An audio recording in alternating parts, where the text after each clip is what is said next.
Hello fellow gamers, and welcome to my very first review for me, my fledgling channel, Adam Novice's Game Zone.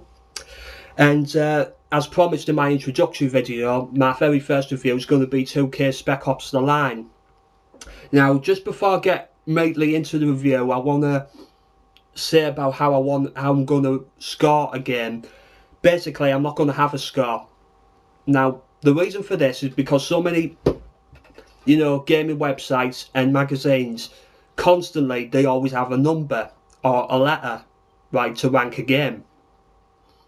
And so many people get hung up on it, especially if it's a highly anticipated game. People will say, oh, I really thought it was going to be an 8 or a 9 or something like that. Why have you scored a 7? And things like that. And so, and it's important.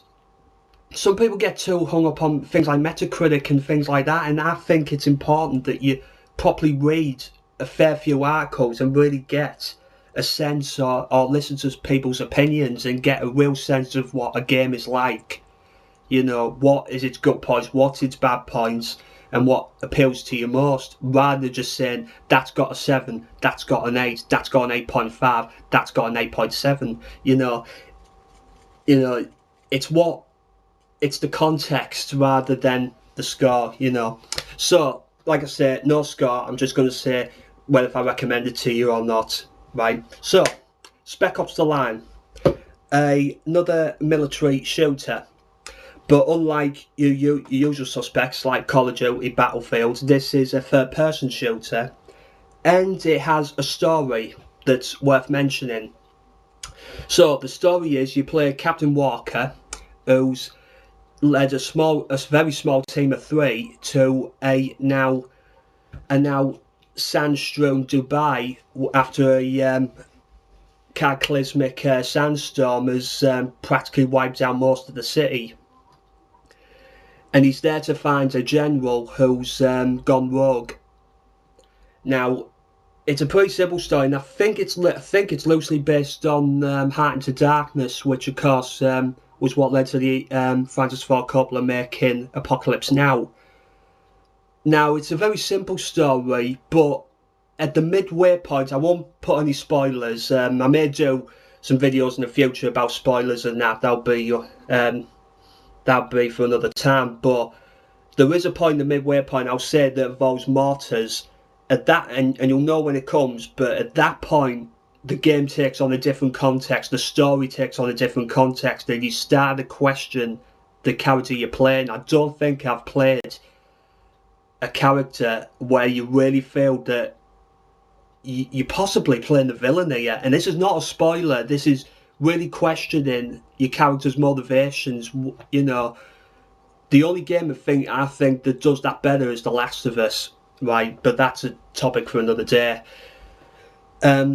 But yeah, you really do question the character you're playing's motivations and the actions he takes as the story progresses. And it does have multiple endings, but I have decided on what I think is the ideal ending. But I think it's really well told, and I think it's very original.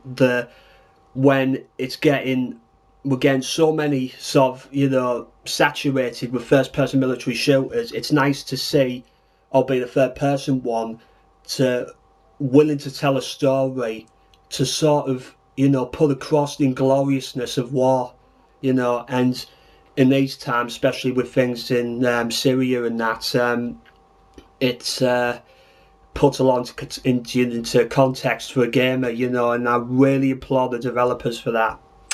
So, big scores for me, or lack of scores, like I say, but I really love the plot for Spec Ops. Gameplay, it's pretty serviceable, nothing spectacular, very, very much over the shoulder, third person aiming cameras, nice use of environments, you sometimes, although it's pinpointed on a few occasions where you get to shoot the glass and, huge like avalanche of snow, sand comes in, and and takes out your enemies. It's a really cool thing. Plus, being able to command your small squads very much reminds me of Mass Effect in that regard.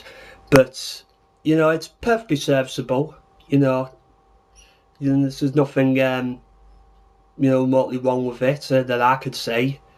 Graphically, not the prettiest looking game, but it definitely has some really striking moments, like when you come out of a dark tunnel and you see, the huge skyscrapers of Dubai there, and some wonderful vista views like that. But there are a couple of occasions of screen tearing I noticed, and a couple of little slowdowns, but they're part of the course for some games if they're not as heavily budgeted as I think this game is. So they decided to go original in other ways, which clearly was the story. Replay value.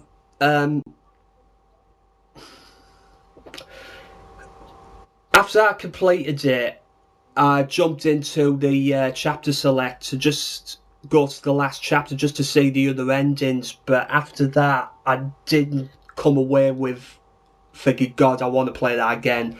But that doesn't happen very often for me. There's only been a handful of games in this generation where I felt, God, I really want to play that again, But could I see myself playing it again 6 months down the line? No pun intended. No. I think it's perfectly fine as like a one time only playthrough, but I do think it definitely needs to be played. For me, Spec Ops Line does get a recommendation. It deserves to be played on its story alone, in my opinion, because, like I say, it's almost on its own in terms of daring to give you a character to play as that you seriously question, maybe even begin to hate. And how daring and brave is that? And but the gameplay, like I say, is perfectly serviceable. There's nothing hugely wrong with it. So, you can probably find Spec Ops The Line on various retailers and online now for probably less than a tenner. And it's a good, reasonable, price to pay for a game that I think would pass pretty much a lot of people by. But if you fancy something with a bit of a story every once in a while, there you go.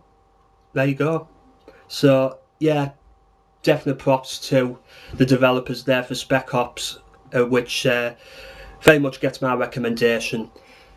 So that's my review for Spec Ops The Line. Thank you for watching. Comment, subscribe, share. Do what you like. All comments are welcome, positive or negative. And I'll be seeing you again real soon. Be lucky.